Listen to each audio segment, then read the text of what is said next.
hari ini saya ingin membawakan firman judulnya A Fruitful Life. Kelihatan ya?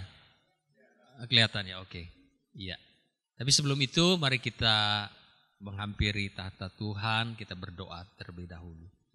Bapa di surga, terima kasih pada malam hari ini kami siap untuk mendengarkan firman. Tuhan berbicara kepada kami pakai mulut hamba-Mu ini, pengetahuan hamba-Mu yang terbatas.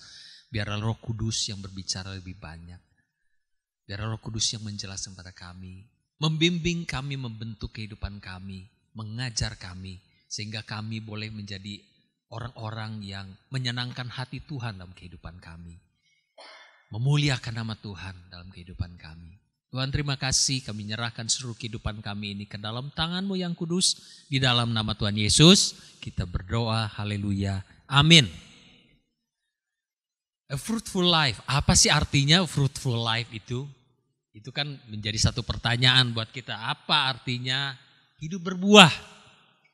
Pada intinya hidup berbuah itu artinya kita hidup memberikan manfaat kepada orang lain.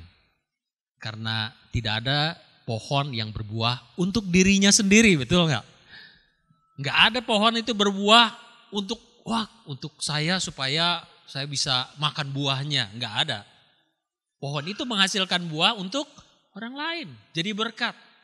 Hidupnya jadi manfaat. Kalau kita ini pohon buah, hidup kita fulfill atau tergenapi kalau kita bisa berbuah. Kalau pohon mangga bisa berbuah mangga, dia sudah menggenapi takdirnya atau purpose-nya dia. Apalagi dia bisa menghasilkan buah mangga yang manis, yang enak. Kalau pohon mangga menghasilkan buah duren, nah itu nggak fulfill. Aneh itu ya. Jadi kalau mangga harus berbuah mangga. Tetapi ada juga pohon yang tidak berbuah, malah dia hidup di dalam pohon buah yang lain. Namanya apa? Benalu. Semua kita tahu benalu. Benalu ini gak pernah berbuah, tapi dia nempel di pohon yang berbuah, memakan sarinya. Tuhan gak mau hidup kita kayak benalu. Kita hanya mendapatkan berkat dari Tuhan. Sebenarnya pohon itu siapa sih? Tuhan mengatakan, akulah pokok anggur dan kamulah sarangnya.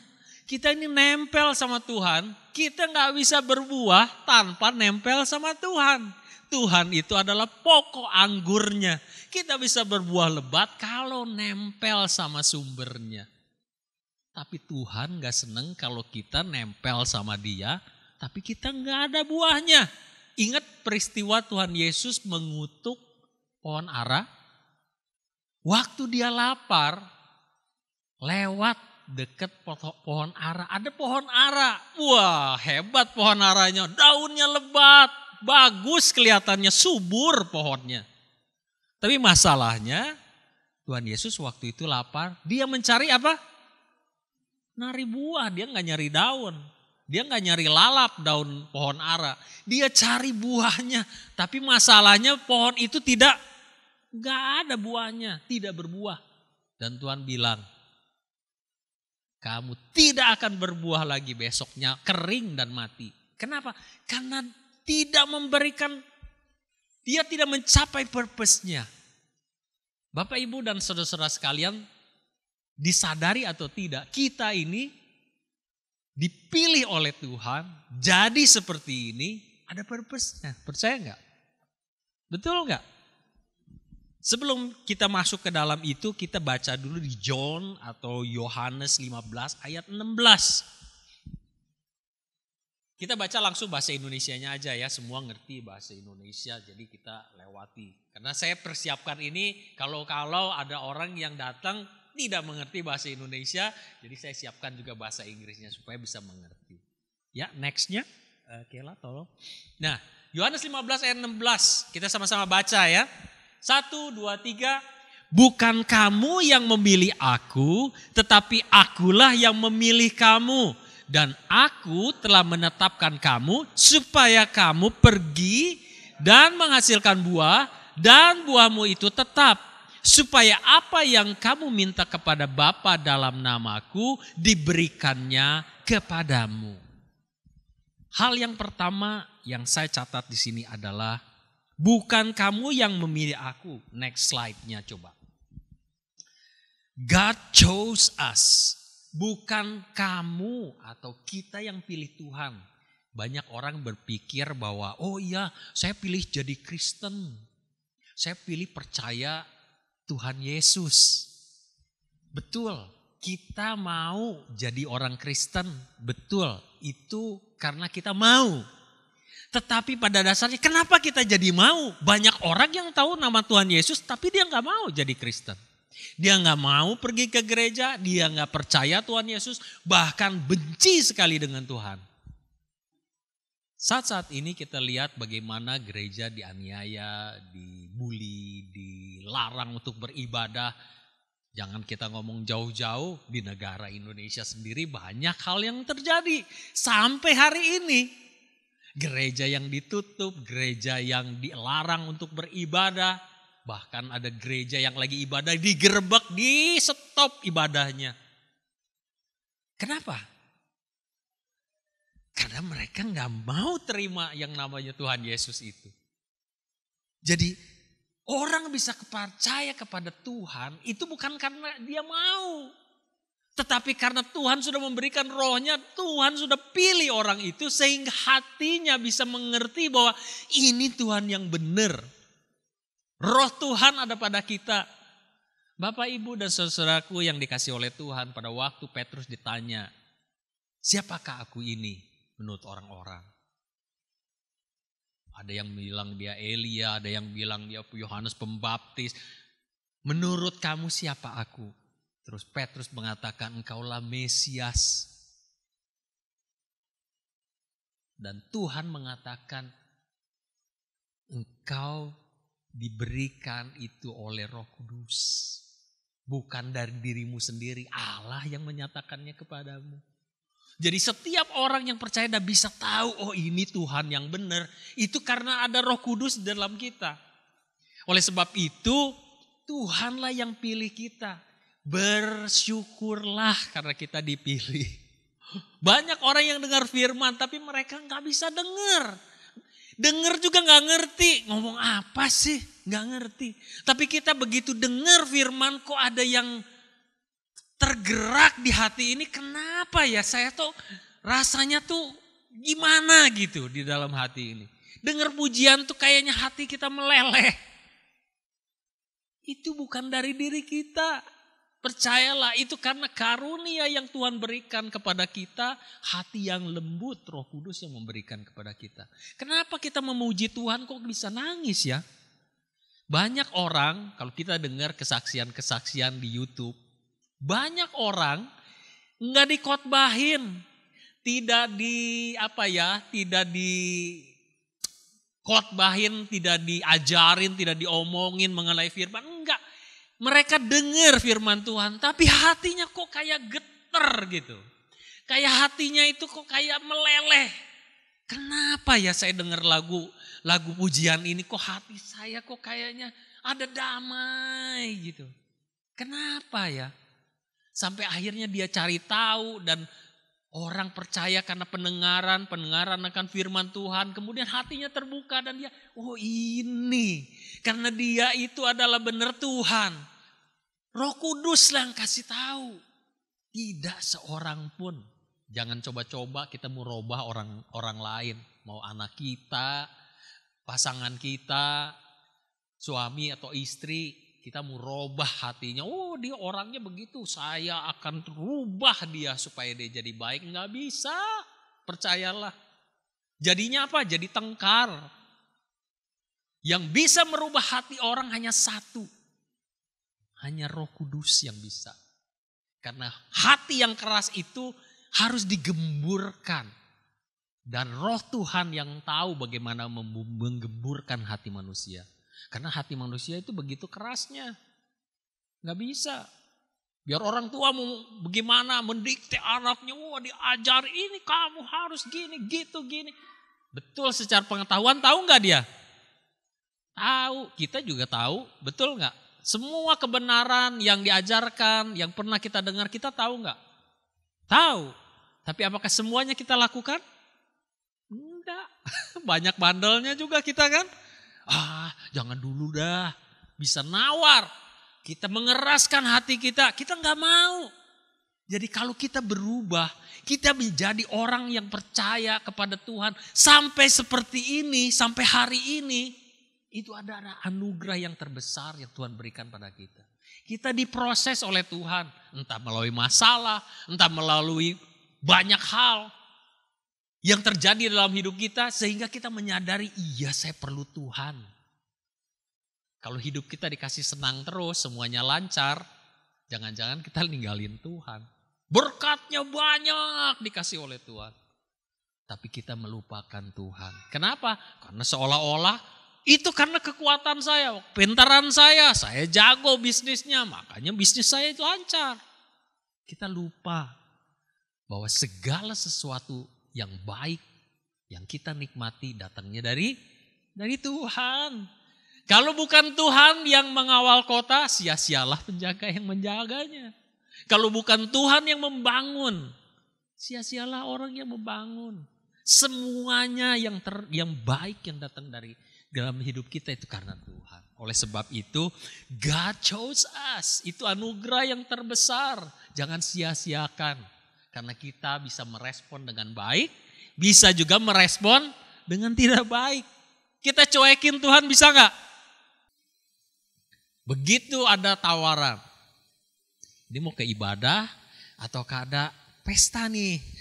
Teman saya ulang tahun, pestanya keren. Anak orang kaya. Jarang-jarang dia bisa undang orang. Mau ikut ibadah atau pilih itu. Kita bisa pilih nggak? Bisa. Bagaimana kita merespon? Itu kan pilihan. Bagaimana kita mau mengutamakan Tuhan ataukah kita mengutamakan kepentingan diri kita sendiri.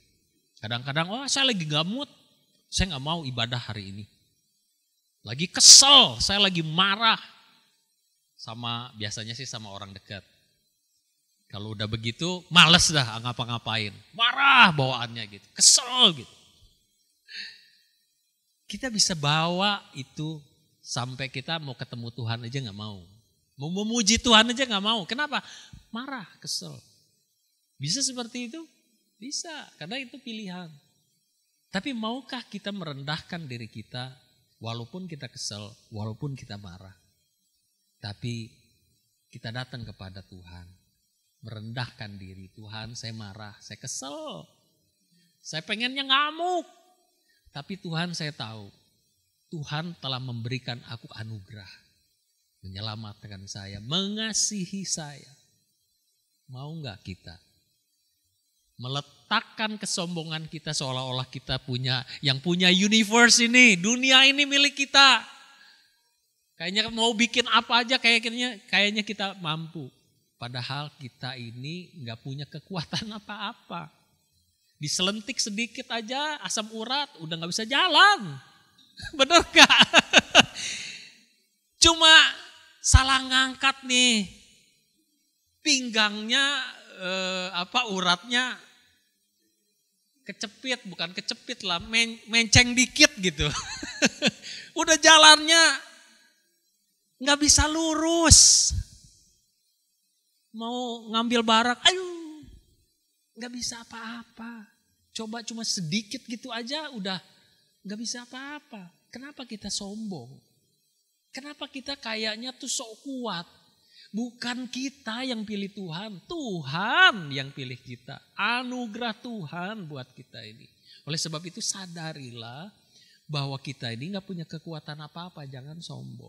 Belajarlah untuk rendah hati karena pada waktu kita marah, emosi yang menguasai. Kita gak ngerti apa yang kita lakukan. Saya dengar ada satu berita yang sangat menyedihkan dari teman kita. Dia berkata, dia melakukan satu kesalahan dan ada orang hamba Tuhan yang berkata, ayo kembali. Dia berkata, sekalipun saya harus masuk ke neraka, saya pilih ini jalannya. Saya tahu mungkin dia emosi, marah dengan keadaannya atau apapun yang dia rasakan. Tapi hendaklah hati-hati pada waktu kita mengungkapkan itu. Saya merasa, kenapa dia sampai ngomong seperti itu. Jangan ucapkan hal yang sia-sia. Karena kita harus mempertanggungjawabkan apa yang kita katakan. Hati-hatilah kita berkata pada waktu kita emosi. Lebih baik kita tutup mulut kita kalau kita marah. Jangan berbuat dosa. Karena hal ini kita seringkali kalau kita lagi marah, kita salah ngomong, benar nggak? Karena kita marah, jengkel, ya siapa yang belum pernah bertengkar di sini? Oh, kayaknya semua punya pengalaman. Coba kita bayangkan atau kita ingat-ingat waktu kita bertengkar, pernah nggak kita salah ngomong? Sering. Harusnya saya tuh jangan ngomong gitu. Kenapa saya ngomong gitu ya? Bener nggak? Kita menyesali kenapa saya ngomong gitu sama istri saya. Harusnya saya nggak ngomong gitu. Kan itu menyakitkan dia. Dan lukanya bisa lama. Bener nggak? Saya harusnya nggak ngomong gitu sama suami saya. Salah saya ngomong. Tapi mau minta maaf malu. Bener nggak? Malu mau ngomong sorry. Saya salah. Gengsi dong. Bener nggak? Gengsi. Jadi lebih baik kalau lagi marah kunci mulutnya. Kuncinya simpan jauh-jauh. Kalau buang aja ke laut. Jadi susah nyarinya kan gitu. Jadi kita nggak buka mulut pada waktu kita emosi. Karena emosi itu yang menguasai sehingga ngomong juga ngawur kita. Jaga. Kita apa yang kita ungkapkan itu mungkin nggak sesungguhnya kita mau ngomong gitu. Tapi kesalahan yang kita buat ini bisa berdampak fatal. Makanya Tuhan bilang be fruitful. Berbuah itu untuk orang lain. Jangan mikirin diri sendiri aja. Ya habis dia ngomongnya gitu menyinggung saya. Iya betul. Tapi dengan itu apakah kita harus balas dengan menyinggung dia? Tuhan ajarkan apa? Ditampar pipi kiri? Enggak, tampar balik. Gitu, ayatnya gitu ya. Tampar balik dong. Kalau ditampar pipi kiri, tampar pipi kanan dan kiri. Enggak begitu pengajarannya. Lah kita mau ikut yang mana? Mau ngikuti daging? Nah kan gitu. Daging ini wah kalau nggak ditampar balik kan nggak puas saya. Maunya ikuti daging. Tapi Firman mengatakan kalau daging membawa kepada maut. Ikutlah roh. Mau ikut yang mana? Kan itu pilihan, betul nggak? Kita dipilih Tuhan, bukan kita yang pilih Tuhan. Kita mau ikut yang mana? Kalau ikut daging, ya ikut maunya kita. Oleh sebab itu hati-hatilah dengan apa yang kita lakukan, apa yang kita katakan. Karena ini berdampak besar. Oleh sebab itu rendahkanlah hatimu. Hati kita ini bisa sombong, bisa lebih daripada apa yang kita punya sebetulnya. Sehingga kita bisa meluap amarah. Kendalikan diri itu adalah buah juga bagian daripada buah roh. Yang pertama itu, yang kedua, coba kita lihat. God appointed us to go and bear fruit. Ayatnya diambil dari, dan aku telah menetapkan kamu supaya kamu pergi dan menghasilkan buah, dan buahmu itu tetap. Tuhan itu memberikan kita perumpamaan untuk berbuah, itu ada 3 hal. Nah, ada hal yang diungkapkan oleh Tuhan. Kenapa perumpamaan mengenai buah ini? Ada 3 hal yang saya catat. Yang pertama adalah motivasi.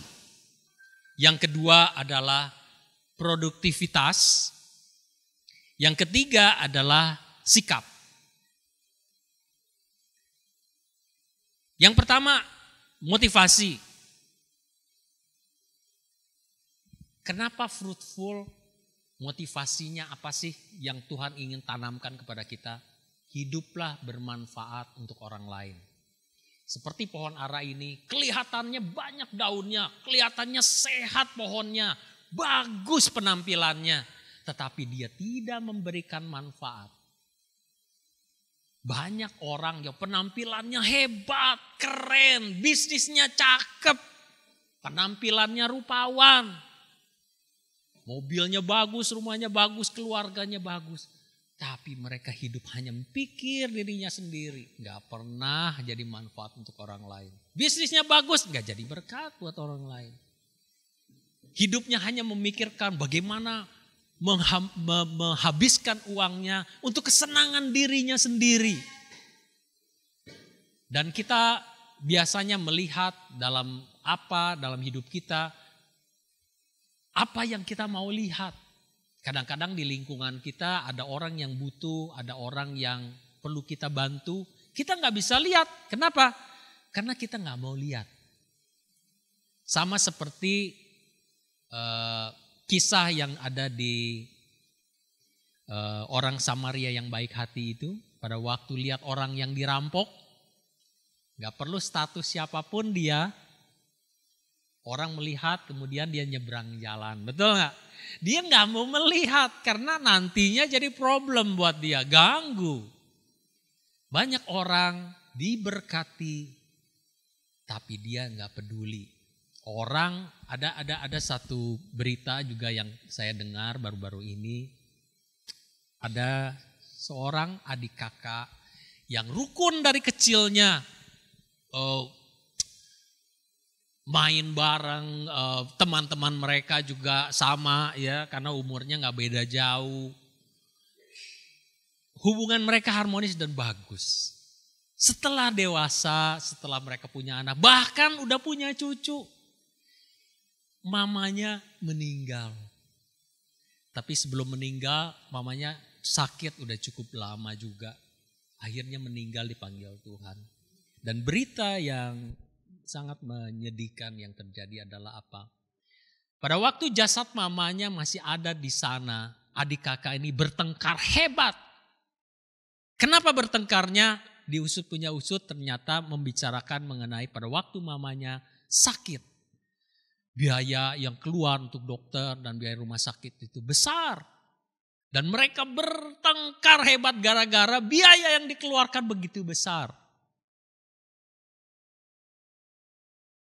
Saya mendengar itu sedih hati saya, terenyuh hati saya. Kenapa?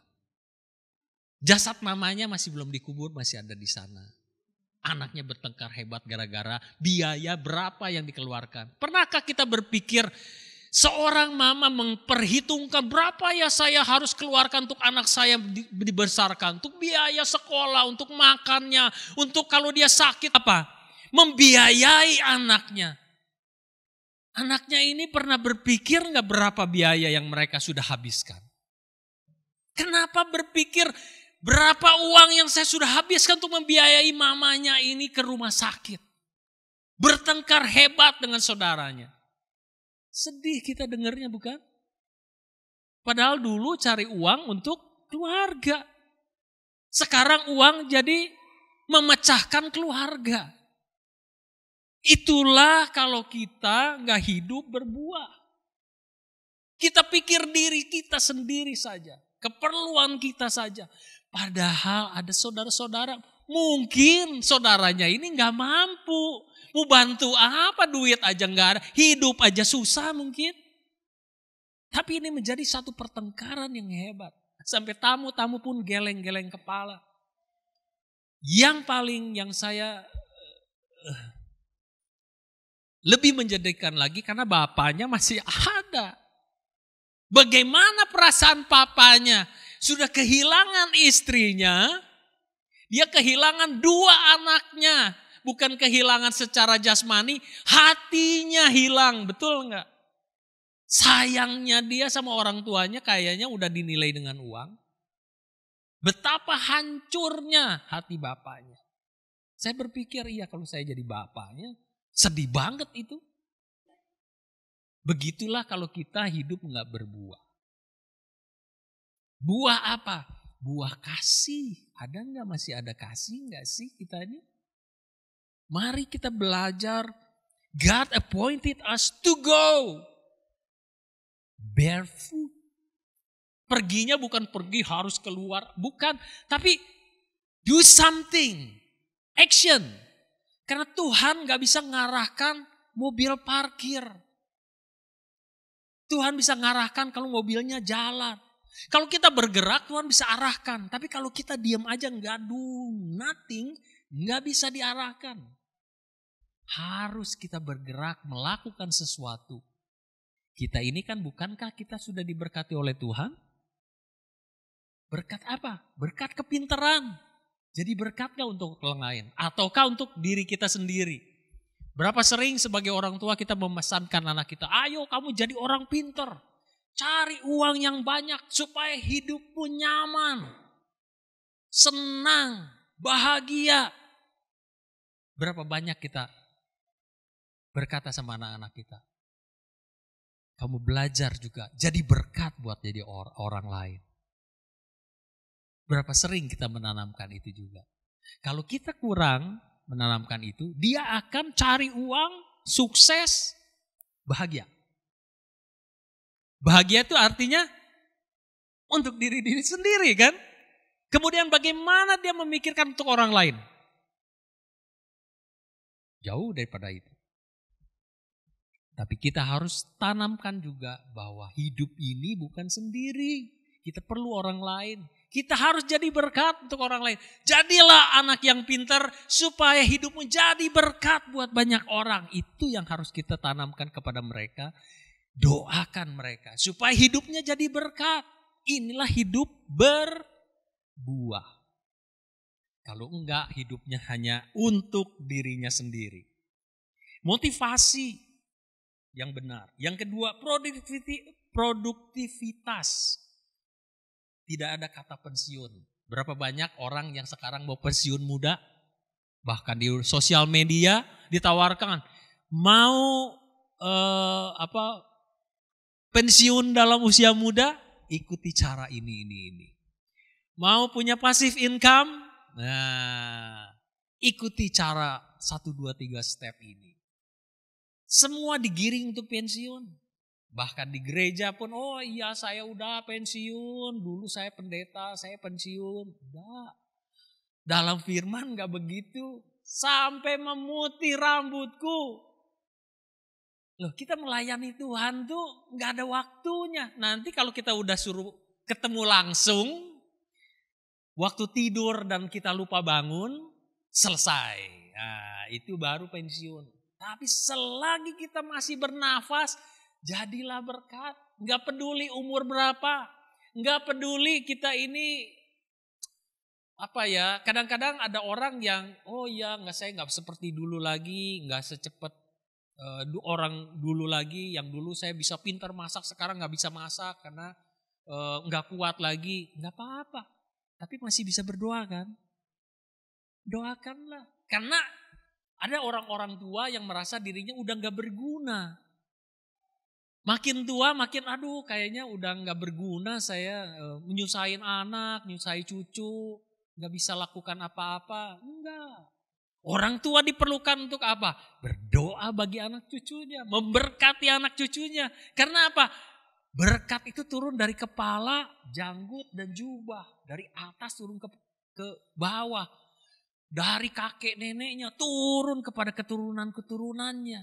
Jadi berkat itu mengalir. Oleh sebab itu kalau kita jadi tua jangan kepengen pensiun. Gak ada kata pensiun kalau kita dalam kerajaan Allah. Sampai kita udah memutih rambut juga tetap jadi berkat buat anak-anak dan cucunya. Jangan pesimis. Kita gak bisa lakukan apa yang kita bisa lakukan dulu. Gak apa-apa. Ada banyak hal lain yang bisa dilakukan.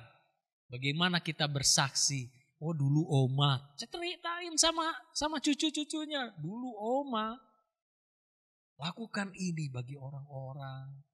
Kamu juga akan jadi orang yang dipakai oleh Tuhan untuk menjadi berkat bagi banyak orang. Nah itu kan membuka wawasan dan inspirasi bagi anak cucunya. Oh iya ya, oma saya begini. Dan dia tahu apa yang dilakukan oleh omanya, oleh opanya. Makin kita tua, makin kita menjadi berkat buat anak cucu generasi muda itu. Karena anak generasi muda kalau nggak diajar nggak tahu. Apalagi yang hidup di sini, yang bebas, pergaulannya juga, anak-anaknya juga dari keluarga-keluarga yang membebaskan anaknya melakukan apa aja. Sopan santun pun kadang-kadang nggak tahu. Jangan salahkan anaknya. Kenapa? Karena nggak pernah diajar. Nggak tahu dia. Lihat teman-temannya begitu, manggil bapaknya aja namanya. Nah loh, lah kita nggak bisa kan, kita orang Indonesia dipanggil nama sama cucunya. Aduh, bisa kupingnya berdiri itu. Kakeknya dipanggil nama sama cucunya. What did you say? Jadi ini pun perlu diajarkan. Baiklah kita meluangkan banyak waktu untuk generasi yang di bawah ini. Karena banyak hal yang kita bisa ajarkan jadi berkat untuk mereka. Mereka nggak banyak tahu. Mereka belajar dari lingkungan. Dan lingkungan itu belum tentu benar. Ajarlah dari keluarga, dan keluarga ini menjadi satu institusi yang sangat kuat untuk mengajarkan firman ini. Kemudian yang ketiga adalah sikap. Sikap apa? Sikap pantang menyerah. Apapun keadaannya kita pantang menyerah. Kalau kita lihat pohon, enggak setiap buah yang ada di pohon itu, nah ini kalau kita lihat pohon yang lebat gitu ya. Pohon anggur pohon apa.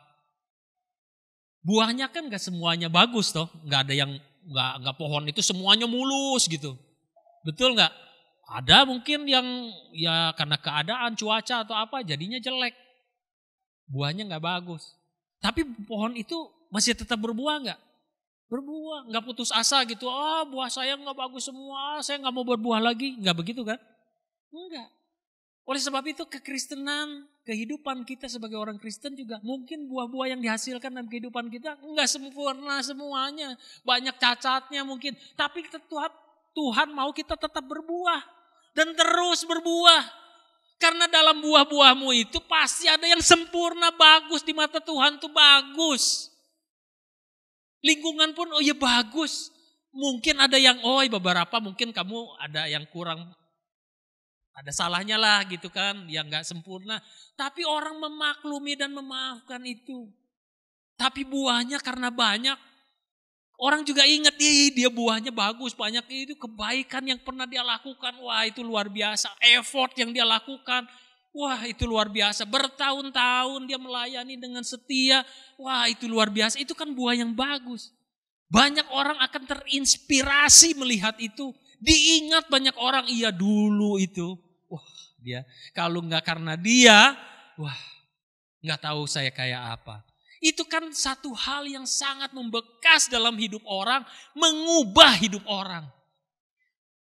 Nganter orang sampai jauh. Mungkin orang itu juga gak say thank you mungkin. Mungkin juga gak ada balasannya, gak ada apa-apanya. Tapi ingatlah Tuhan ini yang melihat. Orang itu gak bisa balas mungkin, tapi Tuhan yang bisa balas melalui banyak sekali cara yang akan datang ke dalam kehidupan kita yang kita gak mengerti. Karena itulah misterinya Tuhan. Kalau kita berbuah, menabur buah ini kepada banyak orang, ada yang kembali gak? Ada. Dan kalau kita banyak menabur, banyak juga hasilnya bukan? Kalau kita sedikit menabur, sedikit juga hasilnya. Maka taburlah, gak usah dihitung. Tabur terus.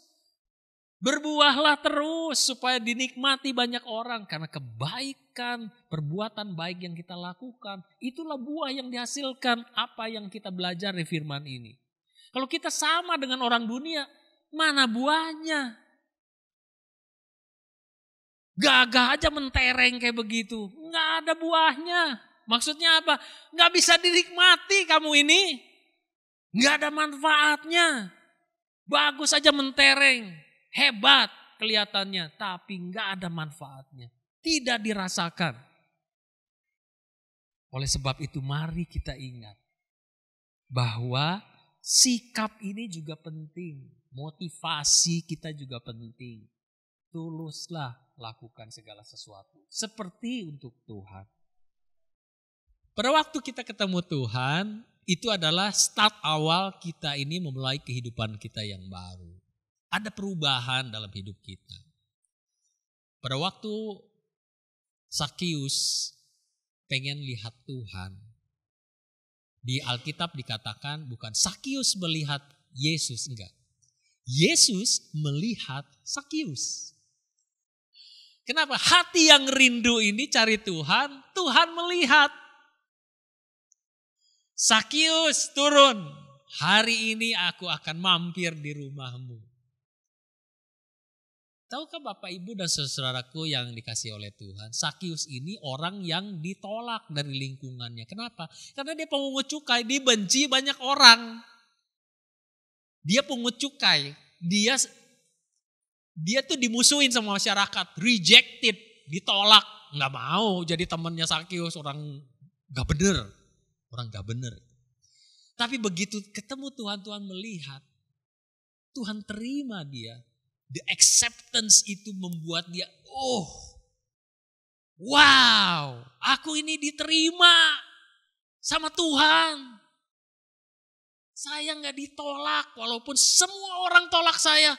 Tapi Tuhan gak tolak saya. Saya orang berdosa, saya tahu. Tapi semua orang tidak memberikan kesempatan kepada saya untuk tobat. Orang buang saya, singkirkan saya. Tapi begitu Tuhan bilang, Sakius, hari ini juga aku akan datang ke rumahmu. Makan di rumahmu. Dia begitu terima, langsung begitu ketemu Tuhan. Hidupnya berubah 180 derajat.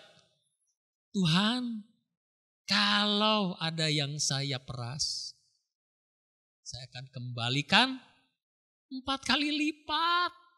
Enggak main-main. Kalau saya ada ambil uang orang lain, saya akan kembalikan. Semua harta saya kembalikan untuk orang-orang ini. Berubah hidupnya. Karena Tuhan tahu luka hatinya, dia sembuhkan luka hatinya. Dia kembali kepada Tuhan. Yang tadinya kikir dan motivasinya cari uang aja, akhirnya dia terlepas dari belenggu itu. Dia lepaskan semuanya. Dia kembalikan separuh hartanya dibagikan pada orang miskin. 4 kali lipat harta dia kasih semuanya. Enggak perlu lagi ini, yang penting saya diterima oleh Tuhan. Hidupnya berubah. The started journey dari hidupnya pada waktu dia ketemu Tuhan. Apakah kita seperti orang yang pertama kali ketemu Tuhan dan berubah hidupnya? Ataukah kita sudah bertahun-tahun jadi Kristen kok gak ada perubahan ya? Mari kita sadari, hati kita harus terbuka untuk kita mau. Karena kalau kita gak mau, gak bisa. Karena apa? Tuhan kasih kita free will untuk pilih. Mau atau enggak, ikutlah aku. Tuhan datang dan mengetuk. Kalau ada orang yang mendengar dan membukakan pintu, aku akan masuk dan makan bersama-sama dia. Sakius membuka hatinya sehingga Tuhan bisa datang ke rumahnya. Kalau Sakius bilang, jangan Tuhan, jangan Tuhan. Tuhan makannya banyak, jangan. Nanti makanan saya habis. Enggak jadi, Tuhan Yesus juga pergi. Betul enggak? Ditolak sama Sakius. Tapi Sakius, saya diterima. Langsung dia buka pintu hatinya. Dia buka pintu rumahnya. Dia buka pintu hartanya. Dia kasih buat semua orang. Karena dia terima yang jauh lebih besar apa yang dia punya saat itu. Inilah perubahan hidup. Berikutnya. Yohanes 15 ayat 4 dikatakan begini. Tinggallah di dalam aku dan aku di dalam kamu, sama seperti ranting tidak dapat berbuah dari dirinya sendiri kalau tidak ia tinggal pada pokok anggur, demikian juga kamu tidak berbuah jikalau kamu tidak tinggal di dalam aku. Ini juga mengatakan apa? Kita harus melakukan firman. Tinggal di dalam itu apa? Tinggal di dalam Tuhan itu kalau kita tahu firman, kita harus berani untuk melangkah melakukan firman ini. Kalau kita cuma dengar aja, kita belum di dalamnya. Kita harus tenggelam di dalam firman ini dan kita melakukannya. Nah ini, to go. Ya, inilah yang harus kita lakukan. Berikutnya. 2 Korintus 9 ayat 10. Ia yang menyediakan benih bagi penabur dan roti untuk dimakan. Ia juga yang akan menyediakan benih bagi kamu dan melipat gandakannya dan menumbuhkan buah-buah kebenaranmu. Bapak Ibu tahu enggak? Kita seringkali berdoa kan gini. Tuhan berkati saya. Berkati saya. Setiap orang berdoa begitu kan. Maunya kita diberkati. Pernah enggak kita sadari bahwa berkat yang diberikan oleh Tuhan itu tidak semuanya untuk kita habiskan. Karena Tuhan memberkati itu ini. Dia menyediakan benih. Benih ini bukan untuk dimakan. Benih ini untuk ditabur. Tapi roti untuk dimakan. Berkat itu ada dua. Satu untuk ditabur, satu untuk dimakan. Coba slide selanjutnya, Kela. Ini tahu buah apa? Aduh saya kepengen sekali nih, udah lama gak makan ini. Di sini mahal banget ya. Kalau kita makan rambutan, jangan ditelan sak biji-bijinya. Walaupun makan, kalau makan sama bijinya satu ikat juga kenyang, percayalah. Tapi bisa keselak, jangan. Saya pernah lihat ada orang makan rambutan, ditelan sama biji-bijinya. Loh, saya bilang kok ditelan? Iya supaya kenyang. Wah, dia kan rambutan itu kan ada dua jenis kan. Ada yang Aceh, yang ngelotok, yang bisa keluar dari kulitnya kan dimakan itu. Ada yang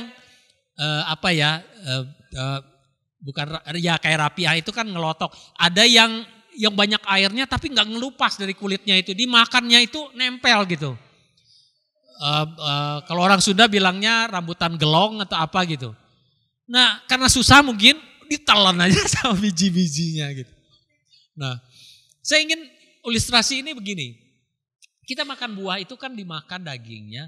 Bijinya jangan ditelan. Kenapa? Inilah benih yang untuk ditabur. Pada waktu kita menabur benih ini, biji ini, dia akan bertumbuh, dia akan berbuah lagi. Buahnya satu, rambutannya? Enggak banyak. Satu biji ditanam, tumbuh pohon, buahnya itu enggak satu. Banyak. Oleh sebab itu benih ini jangan dimakan. Kalau dimakan habis. Nantinya keluar pintu belakang. Udah hancur. Gak usah dibayangin. Gak usah. Jadi jangan dimakan benih ini. Ditaburkan. Makanya berkat dari Tuhan juga gitu. Jangan semuanya dimakan, ini buat saya. Enggak, banyak hal kita enggak sadari itu benih buat ditabur. Berdoalah, Tuhan berkati saya. Saya mengerti bahwa ada benih yang saya mau tabur. Kalau kita berdoa seperti itu, Tuhan akan berkati kita lebih dari apa yang kita minta. Karena dia tahu apa yang dikasih bukan untuk dihabiskan untuk memuaskan dirinya sendiri. Tetapi ada hal yang dia pikirkan untuk orang lain. Jadi Tuhan kasih. Kalau dia tahu bahwa ini untuk memuaskan dirinya sendiri, jangan-jangan Tuhan tahan. Nggak jadi dikasihnya. Karena apa? Karena untuk dirinya sendiri aja. Ayo mari kita berpikir juga untuk orang lain. Tuhan saya mau juga benih saya. Untuk saya bisa tabur. Lihat saudaranya susah, tabur. Bantu. Jangan tutup mata, jangan tutup telinga. Bantu. Lakukan sesuatu. Benih. Sesuatu yang kita dapat ini semuanya dari Tuhan. Tuhan tuh berikan benih, berikan juga roti. Rotinya boleh dimakan, benihnya kita tabur. Berikutnya. Yesaya 30 ayat 23 dikata gini. Lalu Tuhan akan memberi hujan bagi benih yang baru kamu taburkan di ladangmu. Dan dari hasil tanah itu kamu akan makan roti yang lezat dan berlimpah-limpah. Pada waktu itu ternakmu akan makan rumput di padang rumput yang luas. Kalau Tuhan sudah memberkati kita nabur, roti kita juga akan berlimpah. Apa yang kita tabur ini enggak semuanya jadi benih lagi, enggak. Ada yang kita bisa makan sama. Di satu biji yang kita makan rambutan satu biji ini kita tanam nih. Ada 10 biji, ya 10 biji kita tanam kan gitu. Ada satu ikat, ya satu ikat kita tanam kan gitu. Pohonnya ada berapa? Ya banyak, segitulah kita tanam. Nah satu pohon buahnya banyak, betul gak? Lah kalau kita bisa makan satu pohon ini dagingnya berapa banyak tuh? Mules bisa itu makan satu pohon tuh rambutan. Iya gak? Banyak. Apalagi kita satu ikat ini semuanya tumbuh dan berbuah. Bayangkan gak? Luar biasa banyaknya. Oleh sebab itu jangan takut menabur. Taburlah. Oh saya gak bisa masak Pak. Enggak apa-apa. Punya uang kan? Bisa beli kan? Bisa. Banyak cara. Saya gak punya uang. Oh gak apa-apa. Punya tenaga kan? Bisa bantu kan? Bisa. Oh saya gak punya tenaga. Punya telinga kan? Nah, punya mulut kan? Iya. Bisa senyum kan? Bisa. Jadi asyar. Bisa kan? Bisa. Banyak yang bisa kita lakukan. Tiap orang bisa fruitful. Siapa yang ingin jadi benalu di sini? Enggak ada. Kita ini hidup fruitful bagi Tuhan. Jadi berkat bagi banyak orang. Dimanapun kita berada, di tempat kerja, di gereja, di komunitas teman-teman, di lingkungan anak-anak teman kita. Apa anak-anak teman kita?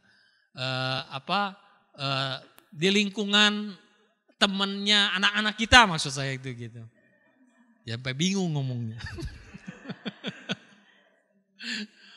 Kita bisa jadi berkat di mana aja, di lingkungan teman kita.